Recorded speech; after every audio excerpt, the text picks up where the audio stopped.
Welcome back again. So some people may have noticed this in the background of videos, that basically that shelf, and I keep that cluttered because we have a cat here that if she could jump up there and jump up into the jersey, she would. So that's why that's as cluttered as it is.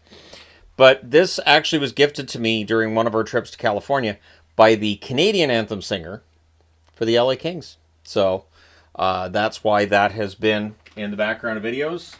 And I wanted to mention that since we watched her sing the anthem tonight. That was kind of nice.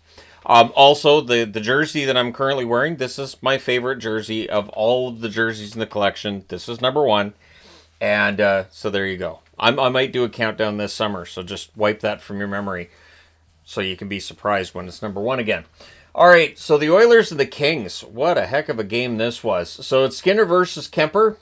Things get pushy early on because these teams already know they don't like each other. LaFerriere has a slot shot that's blocker to side. The Kings draw a power play. There's an early clear. The Kings set up, and they score.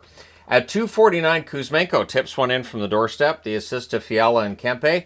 I am so happy to see Kuzmenko fitting in with the LA Kings. He has fit in so well, I would not be surprised to see him sign an extension there. Podkolzin has a tip shot that's held. Shots are 2 apiece at 5 minutes. The Oilers press at 7 minutes. We get a power play for Edmonton. There's an early clear and another. The Oilers cycle. Puck's cleared out. Perry has a net feed that misses everybody, so the power play gets killed off. Just the one shot on net. Clark then has a wrister. That's turned aside. Darnell Nurse, every time he touched the puck, he got booed. What's that about? I know what that's about. At any rate, they kept it up all night. The Kings press. Spence fires one wide. The shots are 5-4 for the Kings with 7.5 minutes left. Fogle then has a slot shot. That's kicked aside. Bouchard has a screen shot. That's caught and held. The Oilers press with 6 minutes left. Gavrikov has a one-timer that's blocked. Net feed to Kempe gets picked off. And then in the final minute of the first period, in 19:27, Byfield has one that deflects in from the side of the net. Doughty and Mikey Anderson with the assists. It is 2-0 for the LA Kings after the first. And this was a very Kings start to the game. Like, there was no room for Edmonton at all. And that would continue into the second period. Fogle has a net feed that's blocked. The teams trade rushes. Oilers press. They're not getting any kind of path to the net. A net feed to Dano. Near miss there. 5.5 minutes in. There's one shot on net. It belongs to LA. Game felt like a neutral zone trap kind of game to me. It does not stay that way, does it? Edmondson has a one-timer that's caught and held. The Kings press at 7 minutes, so the Oilers answer with some pressure of their own 8 minutes in. A net feed to Turcotte gets picked off. The Oilers had 7 shots halfway through this game. So 30 minutes in, you have 7 shots. They had 18 in the second half of this game. So there's definitely some work for the Kings to do before Game 2 because, yeah, they had the first half of the game completely under control, and then there's this guy, Connor McDavid. But we'll go through the rest of the notes before we get there. Kings are playing their game pretty well at that stage. Byfield has a one-timer that's kicked aside. Janmark has a jam attempt that's saved at the net. Hyman with a near miss on a rebound, while Kemper was without his stick. Kempe's then denied from the slot, and right after, Kempe would score at 14:47. He puts it around Stuart Skinner and close. Kuzmenko and Kopitar with the assists. The Oilers look to respond, a near miss for Henrique. The Oilers press with 4 minutes left. And then at 17:43, good forechecking by the Kings leads to a 4-0 goal. Dano scores from Byfield. So Byfield with a goal and an assist. Dano with a nice goal, and there you go. But at 19:55, it's one of those goals in the later seconds of a period. Draisaitl. It's a one-timer and a cross-ice pass from McDavid. Bouchard with the other assist. So even though it's 4-1 after the second period, you could tell the Oilers aren't out of this. And it kind of felt like that rattled the Kings game. They allowed 10 shots through 2 periods. They allowed more than that in the third period. So, yeah, it feels like that rattled things. Or maybe the Oilers woke up, one way or the other. We'll find out in Game 2 which one's closer to reality. So, third period, early Nurse chance gets caught and held. They were booing him again during that. Kempe then has a wrister that's kicked aside, and at 2:19, Janmark buries one from the side of the net. Trent Frederick with the assist there. So that makes it 4-2. Kings look to respond. Fiala has a rush chance that's defended. We get a power play for the Kings. Things get pushed in a hole by Skinner, and then things get pushed in a hole by Kemper as well.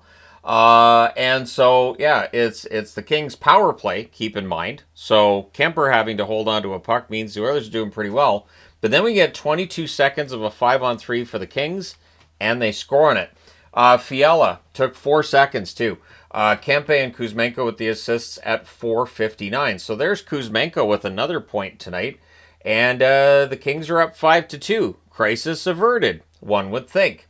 Kings set up and they cycle because now they have the 5-on-4. There's a shorthanded rush chance by McDavid that's held. That power play's killed off. And then at 7:43, during a delayed penalty on LA, Perry scores. McDavid and Bouchard with the assists. So all of a sudden, it's 5-3. The Oilers look for another. Byfield has a rush chance. That's held. There's a delayed game call. Kings go to the power play. The Oilers challenge it. Honestly, I thought I could see a slight flex in that glass. In other words, the puck hits the glass, the top of the glass, it flexes a little bit, and then the puck changes. But the league and the referees looked at the replays, and they could not find enough evidence to overturn the call on the ice. So we have a 2-minute 5-on-3. And this is the thing, you challenge the delay game calls, it becomes a 5-on-3 if you're wrong. Moore has a rush chance that's held. Fogle has a 3-on-2 chance that's saved. The Oilers...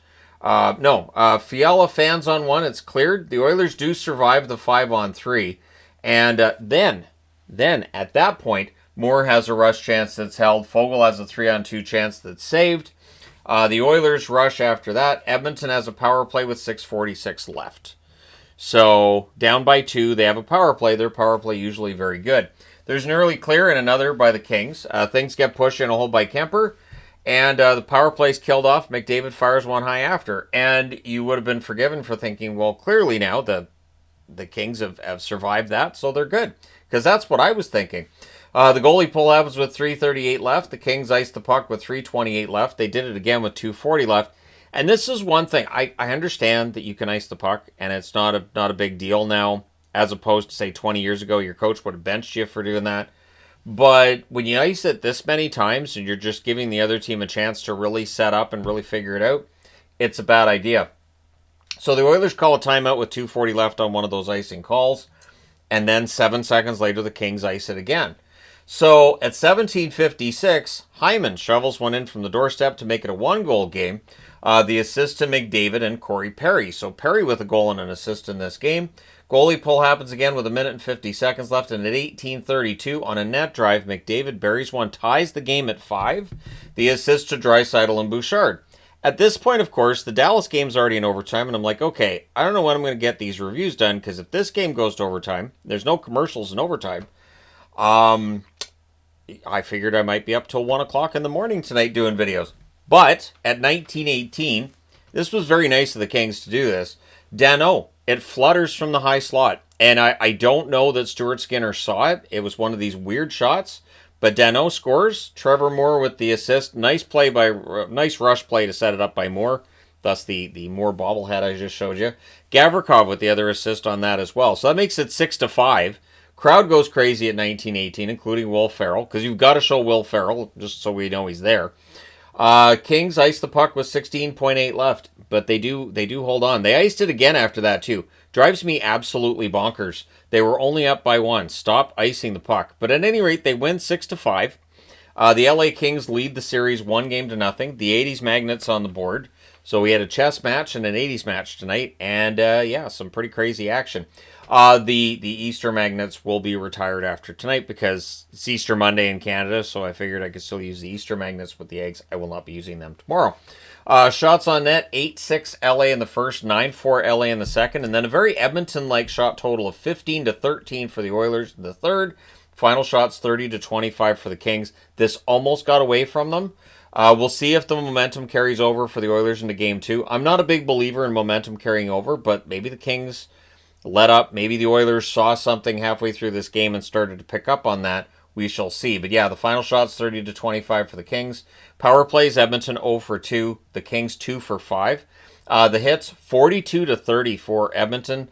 Skinner saved 24 out of 30. We know Skinner struggles at the start of series. We saw that in all 4 series last year, and it seems to be happening again here. Darcy Kemper did not play much better himself. 20 saves on 25 shots for him. That was not expected. So we'll see what else is not expected that will happen in Game 2 when that game arrives. I assume on Wednesday. I don't actually really pay much attention from one day to the next. I just wake up in the morning and go, oh, those are the games tonight. So that's what I'm going to do tomorrow. I'm going to be like, all right, those are the games tonight. Means that Tampa Bay and Florida can finally get things started tomorrow when we've already got some series that have played 2 games and they haven't even played 1 yet. But it's the playoff scheduling. Let me know your thoughts regarding this game in the comment section below as always. Hit like and subscribe if you haven't done so already. Some very exciting hockey tonight. And while I am very tired, absolutely worth it, 100%. This was some really, really good hockey. We had a couple overtimes tonight. We'll see if we get overtimes tomorrow as well. I will not be surprised. But this series is definitely not going to be a sweep for the Oilers. Because what's interesting is the Oilers won in 7 games 3 years ago. They won in 6 games 2 years ago. And last year they won in 5, meaning it was trending towards the Oilers getting a sweep this year. The Kings avoid that with the win tonight. And they're up 1-0 in the series. So yeah, looking forward to the rest of this. Let me know your thoughts. Hit like and subscribe if you've not already done so. Thank you guys so much for all your support as always. I will talk to you again in the morning.